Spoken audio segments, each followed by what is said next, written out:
Good morning, everyone. Can you guys confirm if you guys are hearing me clearly? Yep. Okay, okay, thank you so much. I want to welcome everyone to my lecture today. Today, um, February 12th, 2021. I'm actually going to be walking you through another exciting topic in statistics. And of course, the focus today is going to be review on inference for regression slope. Now, um, the question now is how do we get here? And before I go into this topic, for you to be able to follow, I think I need to go retrospective, trying to review how we get here. Okay. Now, I told you statistics is like a story that goes on and on and on and on and on. Okay, um, we are trying to fit a regression model, in order to characterize, relationship between two variables, okay, with an attempt to predict one from the other. And to do that, we've actually specified a variable, we specified a model, and we have estimated parameters. Using the method of the least squared, we have the estimate of the beta naught and the beta 1 in place. Okay, not only that, after doing that, we subjected the model to diagnostic testing. So what do I mean by subjecting the model to diagnostic testing? It's just that, okay, we actually want to evaluate our model, whether our model is good. And for us to be able to do that, oh, thank you. I think I got a shot. Somebody said looking good. Okay, thank you so much. Okay, so after evaluating the model, so what do we evaluate? We try to investigate whether assumptions are violated or not. Okay. And of course, what are these assumptions? Assumptions of linearity, assumptions of constant variance, assumptions of normality, and assumptions of independence. And not only that, we also investigate whether there's an observation, unusual observation like an outlier or like high leverage. We've done all those ones. And you know what? When assumptions are violated, I think I also walk you through how you can actually, transform your model. Okay, I've walked you through that as well. And I could remember, so after walking you through that, there's something that we did on Wednesday that we talk about, okay, how can we have a prediction from our model? And I could remember I said two types of prediction exist. You could have a point prediction, it could be interval prediction. And you know what?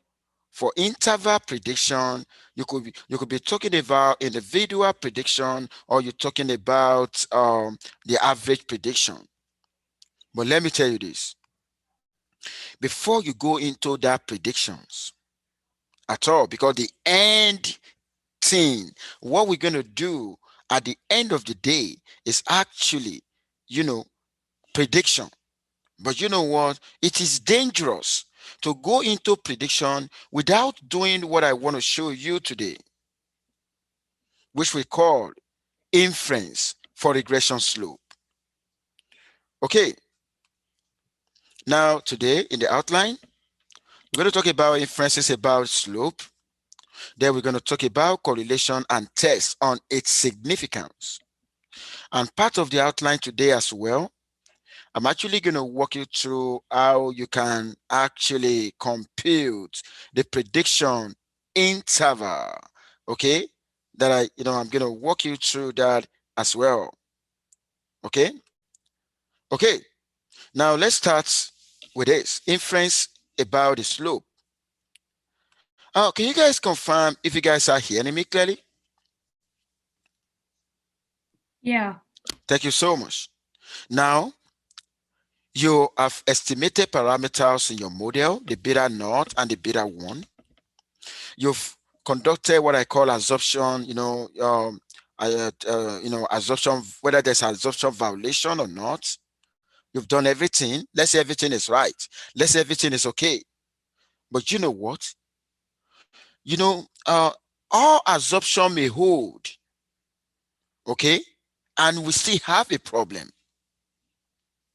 And what we want to do now, if relationship exists, if linearity, like if we carry out assumptions of linearity, and maybe the residual plot indicates that there is no violation, but let me tell you this, we still need to conduct another investigation, which is, we want to have a test on the significance. Is the relationship, is the linear relationship significant? Because the residual plot will not tell us that, whether the relationship, the linearity is significant. What the residual plot is just going to tell, oh, it is linear or it is not. That is what the residual plot is going to tell us. But you know what? The residual plot cannot ascertain, that the significance of the relationship. And what we're looking for in statistics before we can go ahead to make or use a model in policy formulation. Of course, we need to be able to investigate whether significant linear relationship exists. Okay, and because of that, we're going to be testing an hypothesis. Hypothesis on what? Hypothesis on the beta 1. Okay, because in a model, when you have a y equal to beta naught plus beta 1, the beta 1 is the slope. Okay, the beta 1 is very, very important, is the slope. So under the known hypothesis, we're going to say beta 1 equal to 0. And beta 1 equal to 0 means no linear relationship. I think in another word, it means no significant linear relationship exists between the two variables. And why the alternative is going to say, okay, there exists a significant linear relationship. Okay, so right now, even though the residual plot suggested a linear relationship, but the residual plot cannot tell us how significant that linear relationship is. And that is the reason why we need to carry out, a different test to figure out the significance of the linear relationship. That's exactly what we're trying to do right now. So the test statistic we're going to use for that is going to be called a t-test. Here we are testing the significance of beta 1 because you know why? If y, the model we have specified, y equal to beta naught plus beta 1x, if beta 1 equal to 0, what happened to the model? You're only going to have, the model collapses. You're only going to have y equal to beta naught. And that is the reason what we want to investigate right now is the beta 1 significantly different from 0. If beta 1 is significantly different from 0, that implies a significant linear relationship. You can only have a significant linear relationship if beta 1 is significantly different from 0. Otherwise, if the beta 1 is not significantly different from 0, then the linear relationship you have is not going to be significant, even though the residual plot indicates a linear relationship. So which means residual plot is, is necessary, but not sufficient. And that is why we need an additional test. Okay. And this is a formula to do that. Okay. The B1 here is actually, the B1 is the estimate of the beta 1 you have obtained. And the beta 1 here is under hypothesis. We're going to assume that to be 0. And of course, what I have at the denominator is the standard error of beta 1. Okay. And of course, if I want to work that out mathematically, this is what I'm going to do. Okay. It's going to be the estimate of residual. Okay. The estimate of residual standard error divided by the square root of the summation x minus x bar squared. And of course, you're going to use the degree of freedom. The degree of freedom for the test is going to be n minus 2. Okay. Now, if that is taken, I'm actually going to. Now, you remember the other time that I walk you through this example on produce store, where we're trying to see whether we can predict the annual sales from a given square feet of a store. Oh, can you guys confirm if you guys are still hearing me clearly? Yeah, we can hear you. Thank you so much. Thank you for confirming that. Okay, now we have a data for 7 stores. Okay, and we actually want to look at relationship between the square feet and the annual sales. You know, the annual sales right here is in $1,000. Of course, I walk you through how you can estimate the parameters in the model. Of course, this is a model right now, and of course the slope in this model is actually 1.487, even though the residual suggests that um, linearity, the linearity assumption is not violated. That is not enough. Okay. Okay, what we're going to do, we need to be able to investigate again, whether a significant linear relationship exists between the square feet and the annual sales. And that is the reason why I'm asking this question right now. Are square footage and annual sales linearly related? Even though the residual plot has indicated that. But you know what?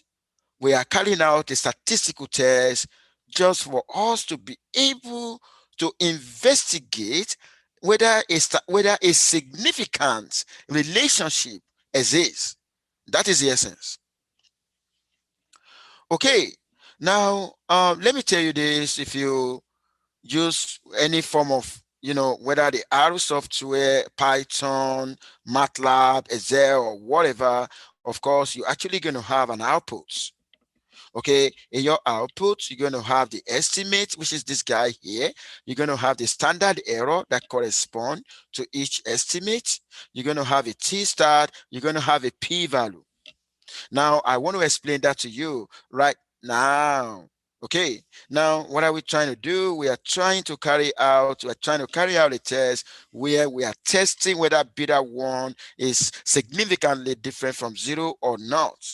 And if we want to carry out the test, we need to be able to specify the level of significance. The level of significance here is given as a 0.05. Okay, that is level of significance. And because we have 7 store, okay, the degree of freedom for that is going to be n minus 2, which is going to be 7 minus 2, and that is going to be 5. Okay, now I want you to pay attention to the output right now. Okay, you're gonna, whether you use our output or whatever software you use, of course, you're gonna have the estimate, the standard error, and stuff like that. Now, take a look at this. This guy here is the estimate of the footage, is the beta 1 that we talk about. And this is the corresponding standard error. Okay, the standard error will tell us how reliable is that particular estimate. Now, if I want to carry out a t-test right now, what I'm going to do is going to be the estimate here divided by the standard error. And that is what gave me the t-value right here. Take a look at the t-value right there. It's just the ratio of the estimate to the standard error. I think I gave you the formula before, as the test statistic equal the estimate of the slope divided by the standard error. And you know what? The standard error is part of the outputs in the regression, part of the regression outputs.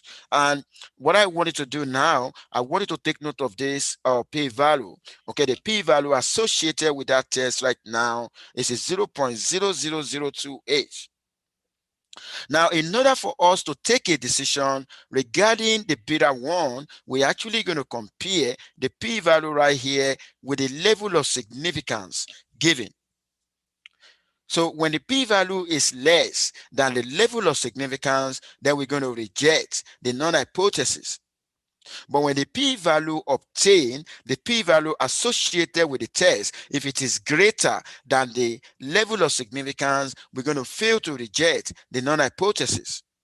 So right now is 0.00028 is less than 0.05.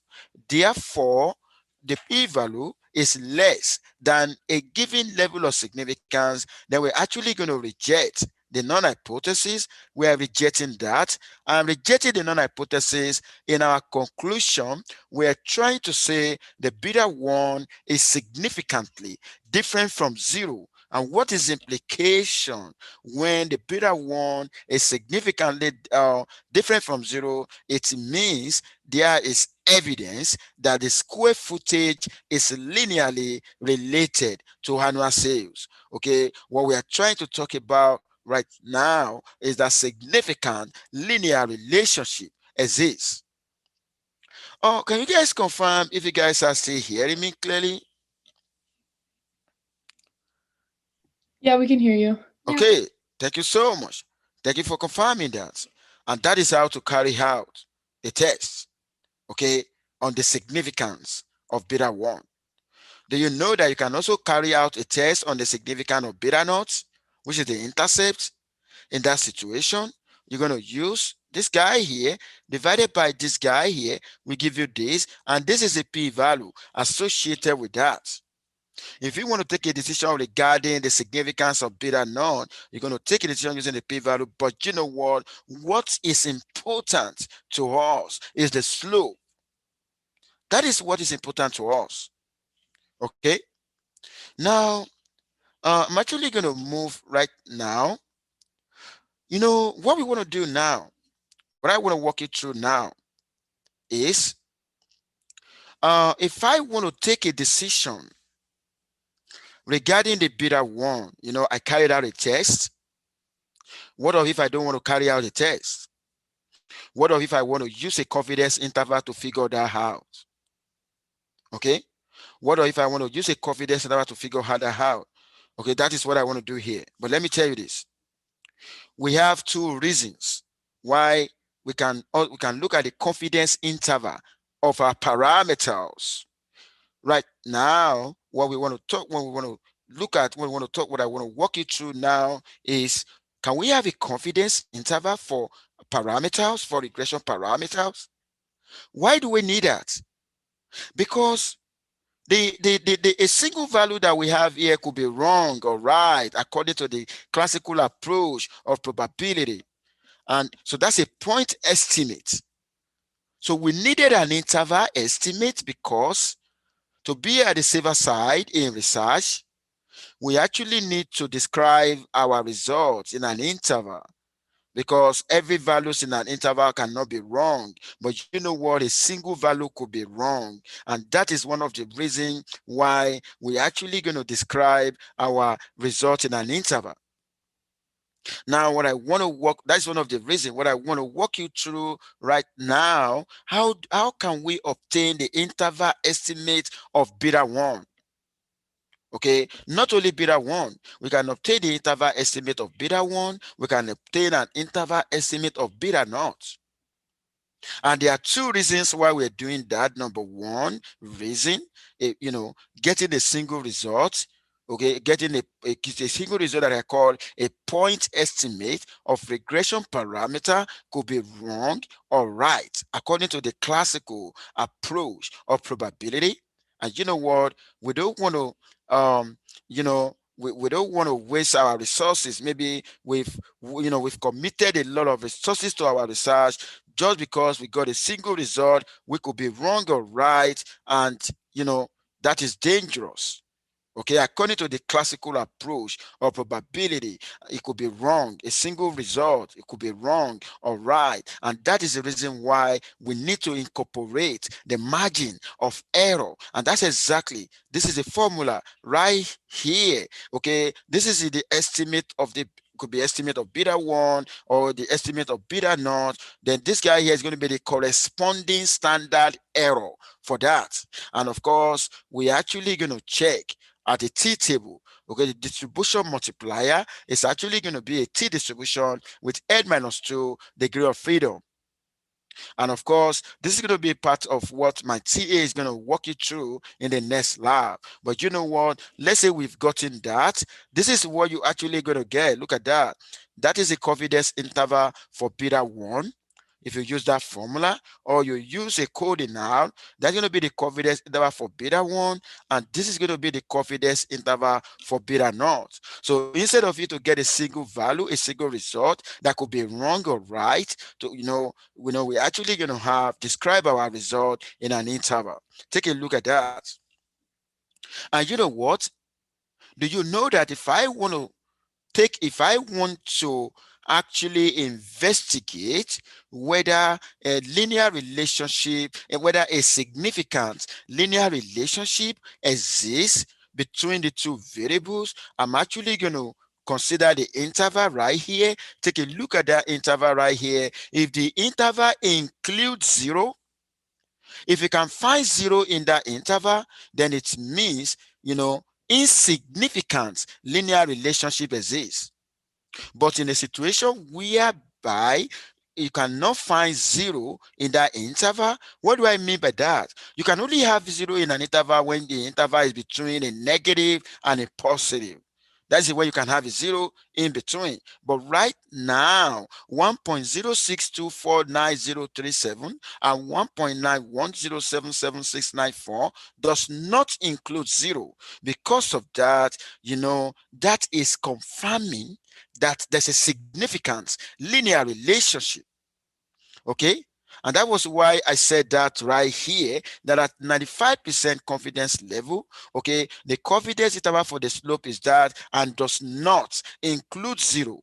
And when an interval does not include 0, then the conclusion is that there is a significant linear relationship between the two variables under investigation. Now you can see this actually agree with the t-test. Okay, it agree with the t-test. Oh, can you guys confirm if you guys are still hearing me clearly? Yep. Okay, now there's an agreement now between the t-test and the confidence interval. Okay, the next thing that I want to talk about now is talking about, um, there's something that we call investigating the overall parameters in the model. You know what we just did before? We investigated the significance of beta 1.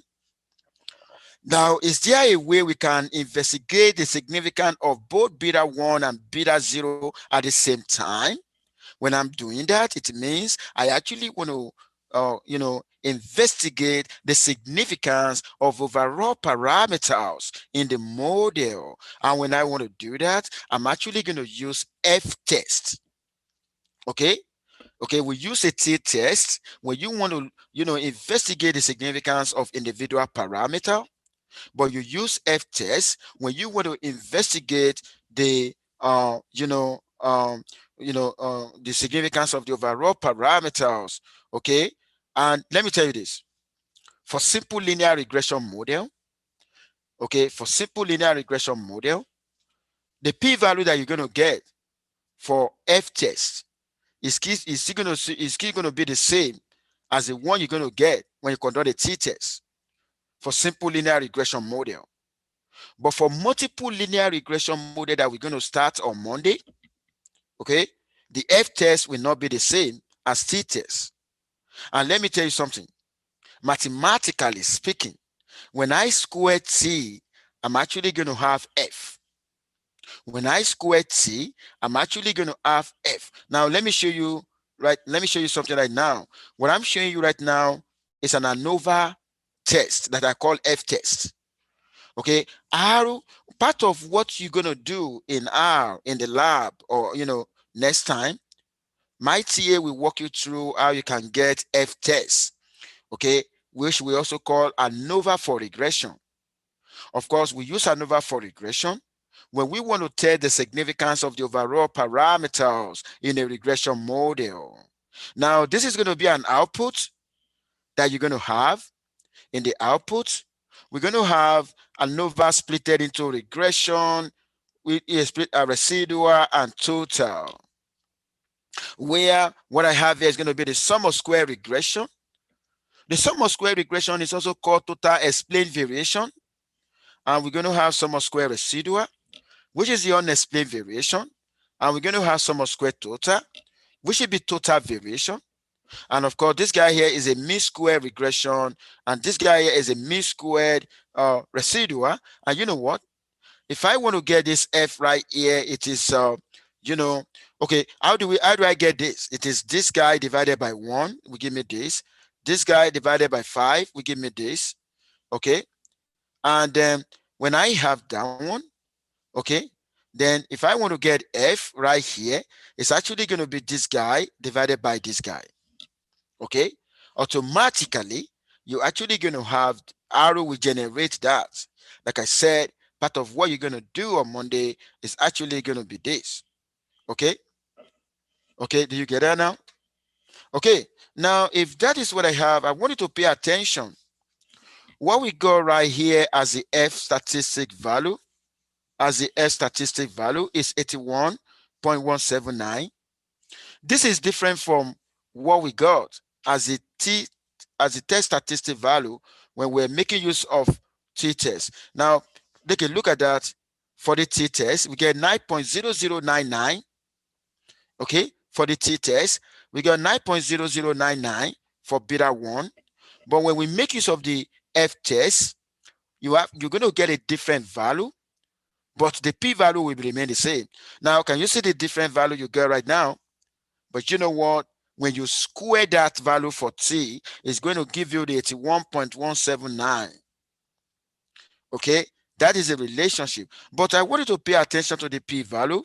What is the p-value associated with this test? It is 0.000281, which is the same thing as the p-value that we got for individual test. Look at that. I told you that when you are carrying out a t-test and a f-test, you're actually going to have the same p-value, but you're going to have a different test statistic value. Okay, but you're going to have the same p-value. You know, why are you having the same p-value? Because that's only applied to simple linear regression.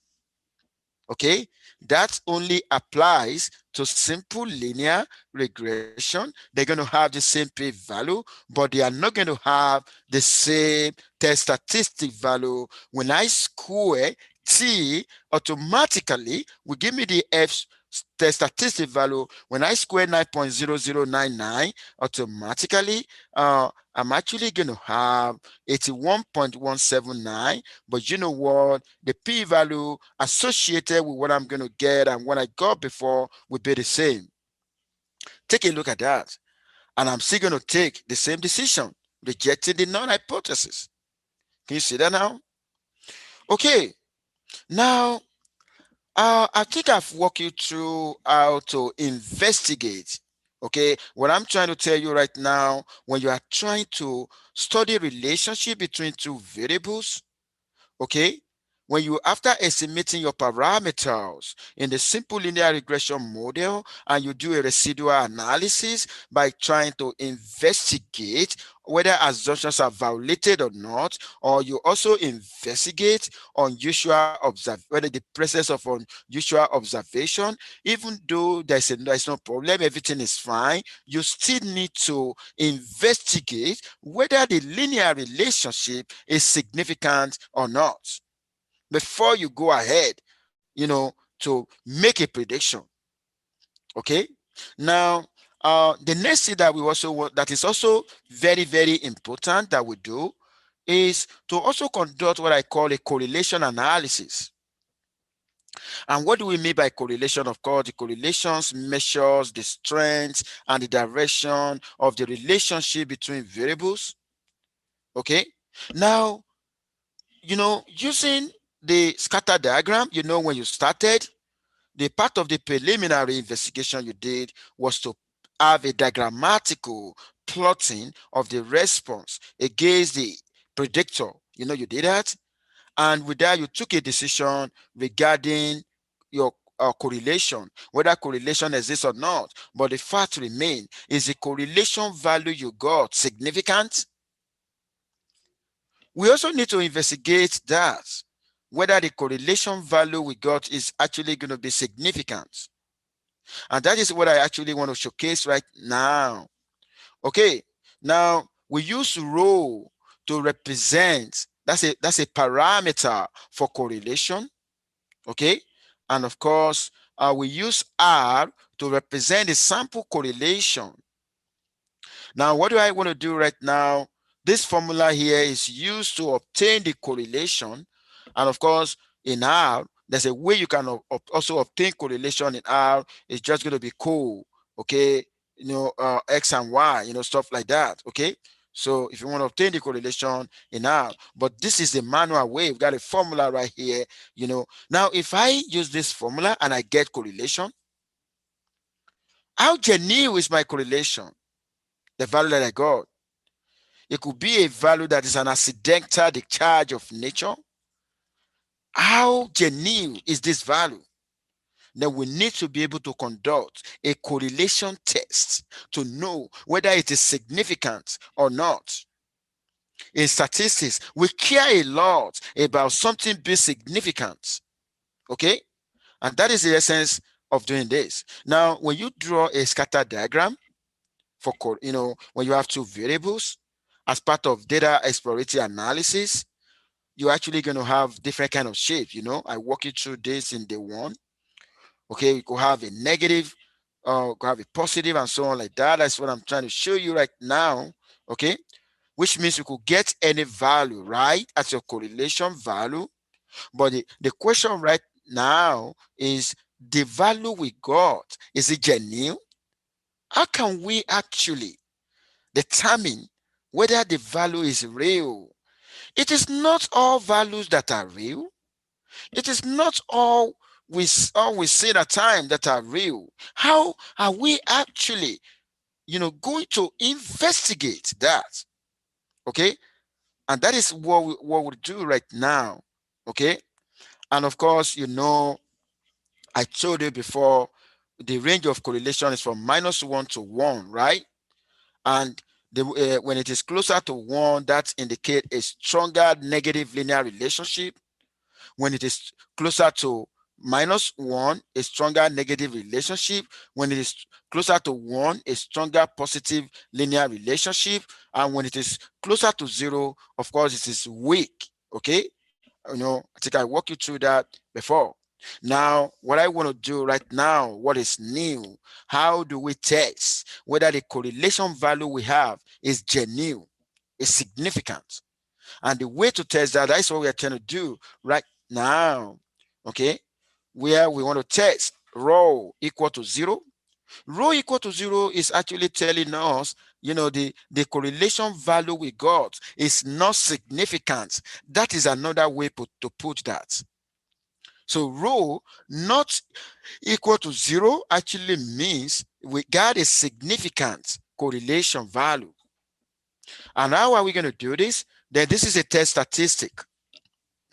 The R is a sample correlation we got, and the rho is actually going to be equal to 0, which is a hypothesized value under the non-hypothesis. And your N is actually going to be the number of sample. Take a look at that.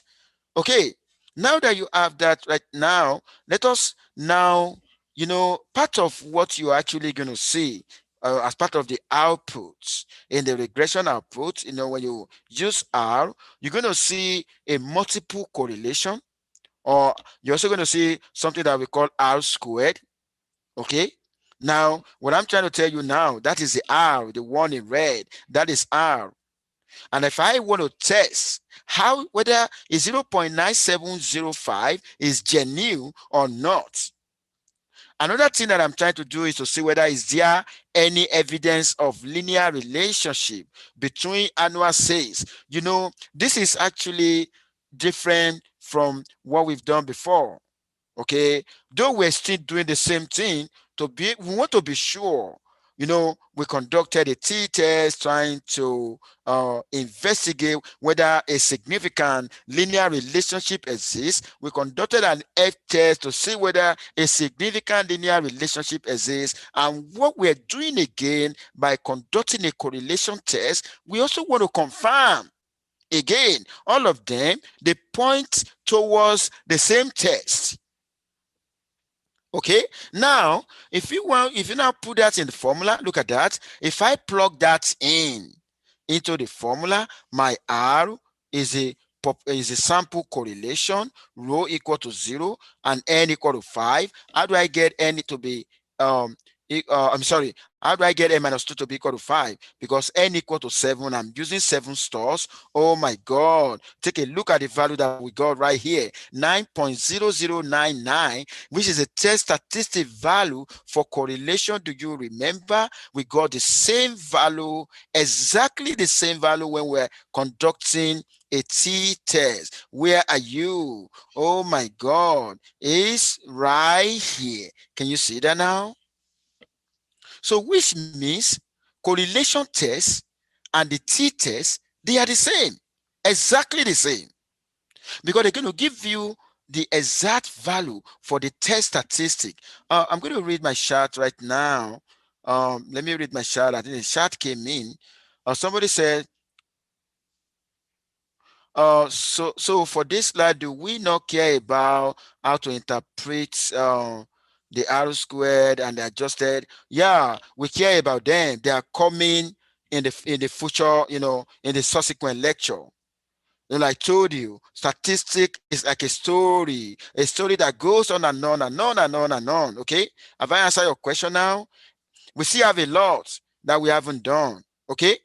So the R square, somebody who shout to me right now, we're still going to do all that. Okay.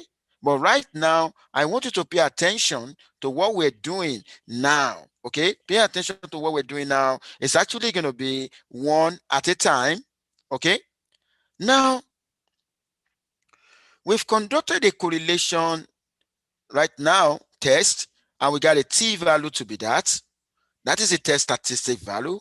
Automatically, when I'm going to get a p-value for that, it will give me a very small p-value. Okay?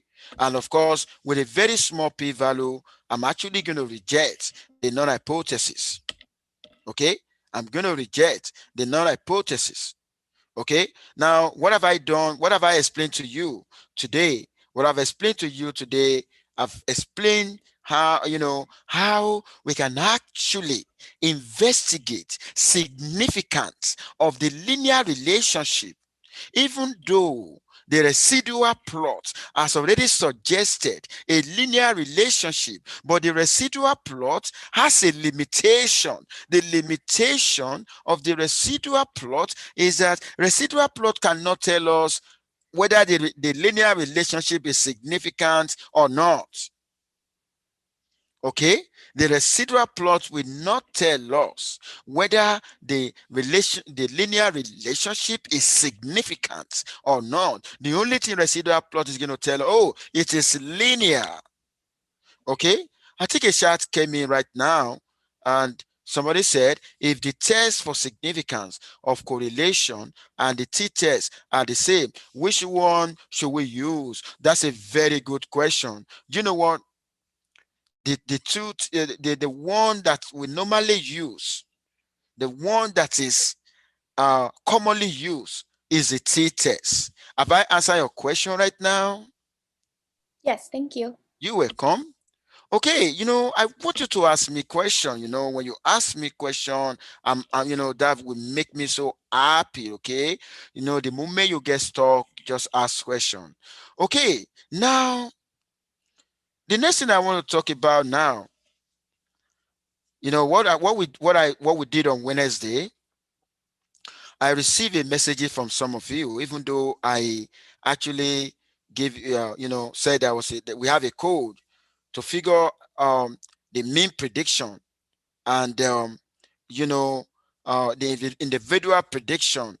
Now I want to walk you through how you can do that manually now.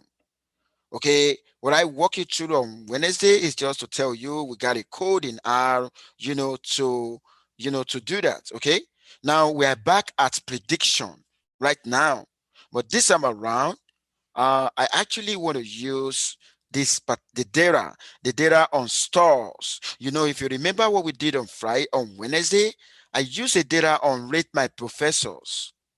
Okay, but right now I want to use the data set on the stores and the volumes of sales. Now this is the formula. Now some of you have been asking, how are we going to make use of the formula? Okay, don't forget, for prediction we have for confidence interval, for that's for mean prediction, and we have for individual prediction. Okay, but to be able to tell you what each symbol represents, okay, what I have right here that I call sigma on Wednesday is a standard error of the estimate. Okay, that you can get from the regression output. Now let us see, how are we going to do that? And for individual prediction, of course, this is going to be formula, except that the difference between that and that is just that you have one plus something. Okay. Now I told you something on Wednesday. If the red line is a line of best fit, okay, if the red line is actually the line of best fit, if you look at the blue line, okay, the blue line is closer to the red line compared to this line and this line. I told you something on Wednesday that, the reason why we normally consider confidence interval for mean prediction is because uh, the interval we got is very close to the line of the line of best fit. Look at that. The blue line, the blue one here is the one that is closer to the line of best fit, and the blue line corresponds to what? To the confidence interval, okay, for average prediction. The prediction interval for individual prediction is actually far away. Look at the distance. That is a distance. It's far away. But look at that of the confidence interval for the mean. Can you see that right now? Now, do you know what I want to show you now? I want to make use of the stored data, and I want you to be able to see for yourself. Okay, take a look at that now. Let's go back to the stored data. Can you guys confirm if you guys are still hearing me clearly? We can hear you. Okay, thank you so much. Okay, thank you so much. Now, we're trying to build a relationship between square feet and between the square feet and the annual sales. Take a look at that. We've succeeded in actually estimating the parameters of the model. We've investigated whether assumptions are violated or not. If assumptions are violated, we know how to fix that using transformation. And not only that, we've carried out inference. We've conducted a test on whether the linear relationship is significant or not. And what we want to do now is to go into prediction. Okay, going into prediction right now, we want to do what we call individual. We want to first start with the average prediction. Now take a look at this. Find the 95% confidence interval for the average annual sales. Look at the average. We're not talking about individual prediction right now. We're talking about average for a square stores. Annual sales for stores of 2,000 square feet. You remember on Wednesday, I said for professors. Okay. Now, we're going to start by finding the point estimate. We're going to plug in 2,000 into X, and that gives us 4,610. That is a point estimate of prediction. Now, what is the next thing to do now? We want to get an interval estimate for that. Okay. Now, X bar here, because in the formula I need X bar. The X bar is just going to be the mean of the store, the mean, the average. You were given, look at that. It's just going to be the average of that. Okay, this is X. Okay, this is Y. Though the mean of the average of X is, you are just going to add all that together and divide by 7. Okay, that is how you're going to, that's what you're going to do to be able to get your X bar. And that was what we do to get the X bar right here. Okay, now if you look at this guy here is the estimate of the residual standard error. That is part of regression output in R. You can see that. Okay, now that is what you're going to put inside here. Okay, now you have, if you take a look at this guy here, it's actually going to be a table value at degree of freedom 5. Okay, this is going to be part of what my TA is going to walk you through in the lab. Okay, if you plug that in, this is what we are getting right now, and this is the interval. For average prediction, we got between 3,997.02 and 5,222.34. That is for the average prediction. Now, if you go for individual prediction, take a look at the question. It said, find the 95% prediction interval for annual sales of one particular store. Look at that. One particular store. That would be called a prediction interval. Okay, you're going to do the same thing, except that you're going to have 1 plus something here. Oh my God. Take a look at this guy here. Compared to that guy, look at the range. The one that have a wider range is for the individual, and that is the reason why in research we prefer the mean one to the individual one, because the mean one will be very close to the line of best fit. Take a look at that. Oh my God. The lecture is over. What we're going to have next is going to be multiple linear regression. Of course, let me prepare your mind toward what we're going to have left. What we just concluded right now, we only look at the effect of one predictor on X. I mean on the response. But you know what? What we're going to do next, what we're going to start on Monday, which is a new chapter, is going to be when I have more than one predictor that determine the response. Just like what I did in my project, in my bachelor project, I work on, I fitted the model like y equal to beta naught plus beta 1 x1 plus beta 2 x2 plus beta 3 x3 that I call the effects of the exchange rate, consumer price index, and inflation rate on the gross domestic product of Nigeria. That was what I did. Because we could have situation whereby more than one predictor could affect a response. That's what we're going to start on Monday. Before I go today, is there anyone who want to ask question? Yeah, I think like could you just like give some clarity on like the definitions for like each of these terms? Like what's the definite like for like p value, t value, alpha, and then like when to like reject the null hypothesis and like F and T statistics? Because I just feel like we like did a lot of examples, but I feel kind of confused about like the actual definitions. Thank you so much. I think you have asked a very good question. What you are trying to talk about is that, okay, we've talked about the t-test, the p-value, and the like, but you are still confused about what they really mean. Is that your question? Yeah, like I just like it's like obviously I could like go Google like what does p value mean? What does t value mean? But I think like it would be helpful if like you could like give us definitions that like you expect us to know. Even if we're never going to be like expected to like answer like a question that's like what is the definition of this? Like I still feel like all I have is like a broad understanding of like what a t-test is. But I don't really um like it'd be helpful to have like a summary of like this is what a p value is, this is what a t value is, this is what alpha means, this is when you reject the null, like this is what an F statistic is, this is what a T statistic is. That's a very good question. Now let me start with this. When you want to conduct an hypothesis testing, okay, and after stating the known and the alternative, you need to also disclose your level of significance, alpha. Now, what is the level of significance?